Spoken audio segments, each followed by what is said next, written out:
Kapin 80 ka barangay health workers sa Maco, Davao de Oro ang mireklamo human matud pa wala makadawat og health emergency allowance. Department of Health Region 11 magpahigayon og investigasyon. Dugang detalye sa report ni Kent Abrigana. Kauban ang pipila ka mga barangay official sa Maco, Davao de Oro. Dungan nga miadto ang 84 ka mga barangay health workers sa buhatan sa Department of Health 11 sa Davao City. Aron ireklamo ang pakyas matud pa nga paghatag kanila sa ilang health emergency allowance. Mga hiniusan ni nga reklamo sa concern sa lungsod sa Maco, concern individual nga nganong wala gihatag ang hiya sa mga tao. Ubos sa balaod, ang tanang health workers makadawat og health emergency allowance kun heya sa matagbulan nila nga serbisyo ni adtong pandemya. Ana sa 3,000 pesos ngadto 9,000 pesos ang pwede madawat depende kung nalakip sa low risk, medium risk o high risk ang ilang lugar. Sinang Erlita nga 40 ka tuig na nga barangay health workers sa barangay Manipungol nasubo tungod sa wala nadawat nga ayuda. Sakit god ibali sa amo sa ako ang katungod laban ko ni laban sa akong kaubanan nga nagserbisyo nga wala gyud namo nadawat ang dapat madawat namo. Sumala pa sa ubang opisyal, politika ang usa sa ilang natanaw nga hinungdan. January 2022 nag-release sila.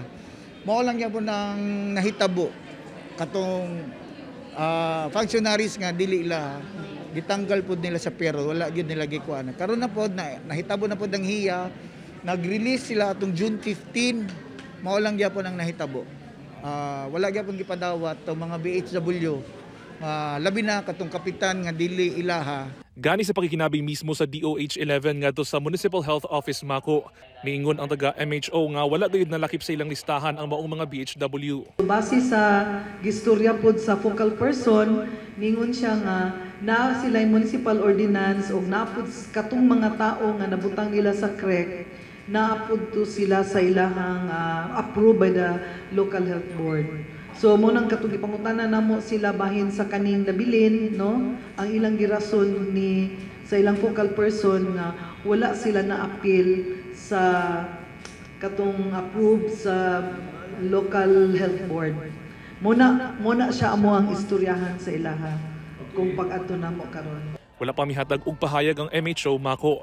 Dihang gipangayuan sa GMA Regional TV 1 Mindanao. Nakatakdang makigdialogo ang DOH-11 ngadto sa LGU Maco. Aron masuta ang rason nga nung wala nalakip sa listahan ang pipila ka mga BHW. Gibutyag usab sa DOH-11 nga ilang imbestigahan kung doon na bagayoy anomalya sa gihatag nga health emergency allowance. We are in the process of creating our regional ad hoc grievance board na specifically mag-investigate ni siya sa mga concerns on our health, the propriety sa mga nakadawat sa atong health emergency allowance.